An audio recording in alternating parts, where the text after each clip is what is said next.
পিছন থেকে মা ডেকে বলছেন, বাবারে ওরে ওরে কুশ, বাবারে যে কোনো বিপদে পড়লে বাবা এ মাকে একবার স্মরণ করিস। মায়ের নাম স্মরণ করিলে ভগবান ওদেরকে কোনো বিপদে ফেলবে না। ওরে বালক, যে কোনো বিপদ হয়তো বন মাঝে হইতে পারে, তাই বাবা আমি তোদের দুই ভাইকে দুইটা মালা খুলে দিচ্ছি। এই মালা দুই ভাইয়ের গলে তোরা যখন পরিধান করবি, আর এই মালা পরিধান করলে তখন মায়ের কথা তোদের মনে পড়বে। মায়ের দেওয়া মালা এটাই তখন মনে পড়বে। বাবা যে কোনো বিপদে পড়লে বাবারে মাকে স্মরণ করিস। ওরে লাভ ওরে কুশ, ওরে আমার নামটি লয়রে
তখন মায়ের চরণে প্রণাম করে দুই ভাই তখন আপনি গমনা করিলেন। আরে মুনি তপবনে তখন দর্শন দিলেন, আর মুনি ঠাকুর তখন দেয়ানে বসলেন। দুই ভাই তখন বনখানা পাহারা দিতে লাগলেন। আর এমন সময় শ্রীরামচন্দ্র যজ্ঞের সময়নে দেখলেন। দুই ভাই তখন কি করলেন, এক ভাই আরেক ভাইকে কহিতে লাগলেন, তারপরে এসে দেখ কি সুন্দর একটি অশ্ব। ভাই সত্যি তো, আরে আমরা অশ্বকে ভন্দন করবো। আরে কেমন করে ভন্দন করবি, কেমন করে ভন্দন করবি? আমরা দুগ্ধ পোষ্য দুটি বালক, এই বিকট অশ্ব, এটা কিন্তু আমাদের সম্ভব হবে না। কি বলছিস? আসার সময় মহা বলছে, যে কোনো বিপদে পড়িলে মাকে স্মরণে করিতে। আজকে মনে কর আমরা বিপদে পড়েছি, আজকে আমরা মহামা বলে আমরা স্মরণ করব। মায়ের কৃপা হলে আমরা এই অশ্বকে ভন্দন করিতে পারবো। তখন দিদা কি করলেন, মা মা মা বলে তখন আপনি ডাক দিলেন। আর অন্তর্যামী মা লক্ষ্মীর অন্তরতে গেলেন। তখন মার অন্তর তখন সন্তানের প্রতি আশীর্বাদ জ্ঞাপন করলেন। যখন আশীর্বাদ জ্ঞাপন করলেন, আর এমন সময় মায়ের কৃপাতে লতা দিয়ে অমনি পাতা দিয়ে দুই ভাই অশ্বকে ভন্দন করলেন। আরে অশ্ববাদী তুই ভাই আমার শুয়ে নিদ্রা যায়।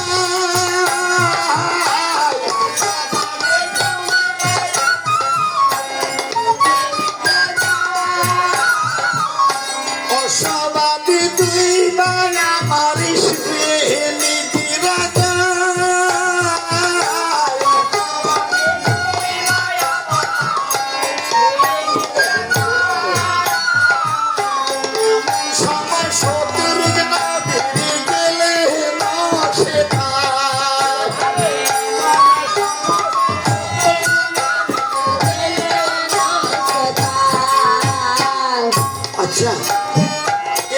মাঝে অশ্ব ছেড়ে দিলাম, কোথায় গেল অশ্ব দেখতে পাচ্ছি না, একটু এগিয়ে দেখি।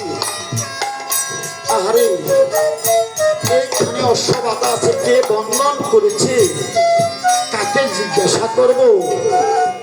আচ্ছা আরো একটু এগিয়ে দেখি। আরে দুটি বালক এই গাছ তলায় শুয়ে আছে। কোন অভাগিনী সন্তানকে জন্ম দিয়া এই গাছ তলা রেখে গেল, কেমন সে মা। আহারে জন্ম দিলে কি মা হয়? মায়ের কর্তব্য পালন করিতে হয়, তখন সে মায়ের উপযুক্ত হয়। আহারে সে জন্ম দিয়ে চলে গেল, সন্তানকে স্তন পর্যন্ত দিল না, স্তনের দুধ খাওয়াইলো না, কেমন মাসে। আচ্ছা এতে যদি সন্তানকে জন্ম দিয়ে চলে যায়, সে কখনো মা হতে পারে না। আর বাবা যেই সন্তানকে মায়ের গর্ভে দিয়ে চলে গেল, কখনো সে খোঁজ খবর নিল না, সে কখনো বাবা হইতে পারে না। আচ্ছা আমি একটু জিজ্ঞাসা করে দেখি বালককে, বালক রে, ও বালক, এই যে তোদের মাতা পিতার নাম কি বালক?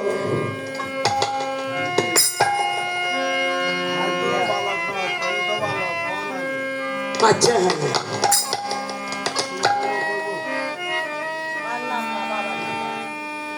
বালক রে, বল না বাবা, তোদের দেখিতে বড় দয়া লাগে, এত এবার জিজ্ঞাসা করি তোদের মাতা পিতার নাম কি বাবা, বল।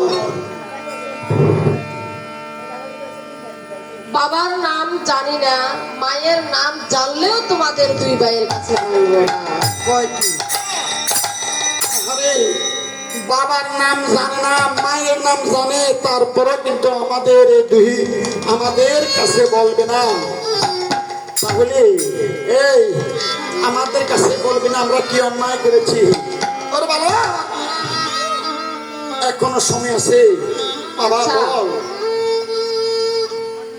আমাদের মায়ের নাম জিজ্ঞেস করো, বাবার নাম জিজ্ঞেস করো। তোমাদের বাবার নাম বলো তো। আরে আরে আমার বাবা অযোধ্যার অধিপতি। আরে কি চাও? তোমার বাবা অযোধ্যার অধিপতি, বলতে পারিস আমাদের যজ্ঞের এখানে যে বন্ধন হইয়াছে, কে বন্ধন করেছে? হ্যাঁ, কে বন্ধন করেছে বলতে পারিস? আমরা দুই ভাই বন্ধন করেছি। দুই ভাই বন্ধন করেছিস? আচ্ছা, দুই ভাই বন্ধন করেছিস। অশ্বের কপালে জয়পত্র লেখা আছে, সতীর পুত্র হইয়া যেন সোনাই ধরে, একে গাদা হইয়া জন্ম নিল সে গাদি নিরু ধরে। তোরা কি সতীর পুত্র? আমরা সতীর পুত্র। তোমার এই অশ্ব যদি আমরা বন্ধন না করি তাহলে আমাদের মাকে অশ্বতী বলে ভূষিত করা হবে। আমরা দুই ভাই তোমার এই জয়পত্র লেখা অনুসারে আমরা অশ্বকে বন্ধন করেছি। এমন সুপুত্র মা বাবার সম্মান রক্ষা করার জন্য আজকে তারা প্রতিযোগিতা সৃষ্টি করলেন। বাহ, এই তো সুযোগ্য সন্তান। আচ্ছা ওরে বালক, ওরে বালক, এই যে দয়া করে অশ্বটা ছেড়ে দেব। আরে বিনা যুদ্ধে তোমাদের কাছে অশ্ব কিছুতেই ছাড়বো না। হ্যাঁ, যুদ্ধ শিখেছি। আর প্রয়োজন তোমাকে শিখে দেবো। বাহ, ঠিক আছে। পাত্র মিত্রগণ রণবাদ্য বাজাও, এখন এই বেতার যুদ্ধের স্বাদ মিটিয়ে দিচ্ছে।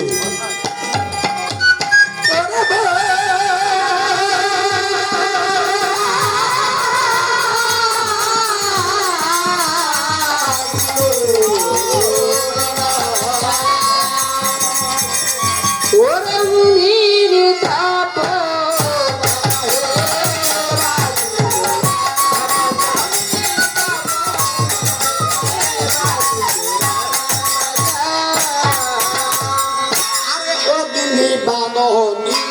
শত্রু নাম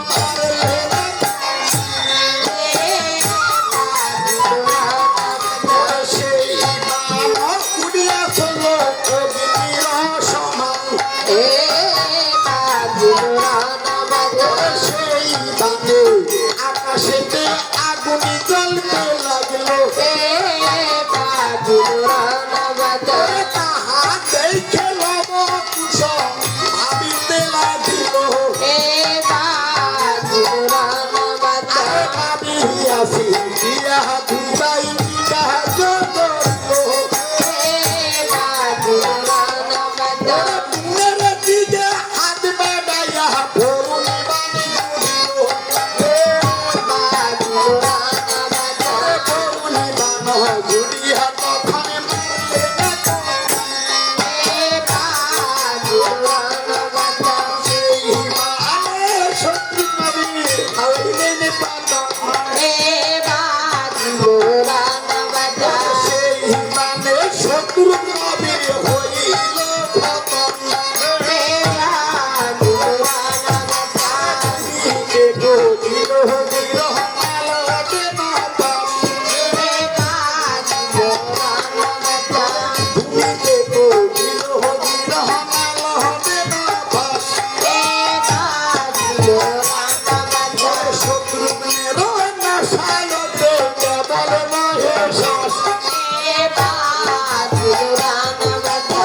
মুনির তাপ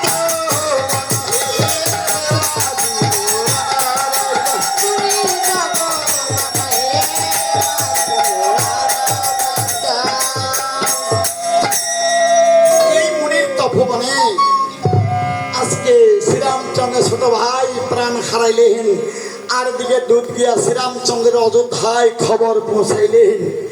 ওরে ভাইয়ের মৃত্যু কথা শুনে গোরা